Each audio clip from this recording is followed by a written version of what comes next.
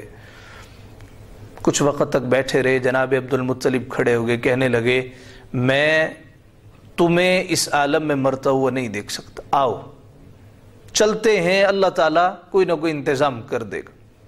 اب تصور کریں پانی نام کی شے نہیں ہے, جانور پیاس کی شدت سے بلک رہے ہیں, سکت ختم ہو گئی ہے, پھر بھی اللہ کے آسرے پر چلنے کے لیے تیار ہو جاتے.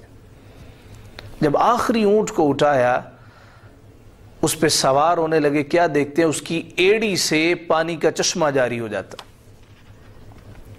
البدایہ والنہایہ میں پانی کا چشمہ نکلتا ہے. بڑے راضی ہوئے, نعرہ مستانہ بلند کیا, سب نے پانی پیا. مخالفین سے کہا آؤ آؤ ذرا دیکھو اللہ نے کیسا کرم کیا ہے, یہاں صحرا میں بھی پانی عطا کر دیا, آؤ پانی پیو. جب انہوں نے دیکھا کہ ہم نے تو پانی دینے سے انکار کیا, ہم نے ان کو مرنے کے لیے چھوڑ دیا, اور ان کی سخاوت دیکھو, ان کی رحم دلی دیکھو کہ پھر بھی ہمیں کہہ رہے ہیں آؤ پانی پیو. یعقوب علیہ السلام کے ابا و اجداد ہیں تو جینز ٹریول کرتے. نبی کریم صلی اللہ علیہ وآلہ وسلم میں یہ جملہ صفات بدرجہ اتم موجود تھی. حضور علیہ السلام تمام اعلیٰ اخلاق کا تتمہ کرنے والے ہوئے. کہنے لگے عبد المطلب جھگڑا نہیں کرتے, آؤ کنواں تمہارا. تو یہ لوگ کاہنہ کے پاس نہیں گئے, خود ہی فیصلہ کر لیا جناب عبد المطلب کا کنواں. اب جب کنواں کھودا تو اس میں عمر بن حارث نے کعبے کا مال ڈال کے بند کیا تھا, تلواریں تھیں, زیریں تھیں, سونے کے ہرن تھے, وہ نکل آئے. کہنے لگے اب اس میں سے آدھا آدھا کرو. کہا کہ تمہیں نہیں ملے گا. پھر جھگڑا بڑھ گیا.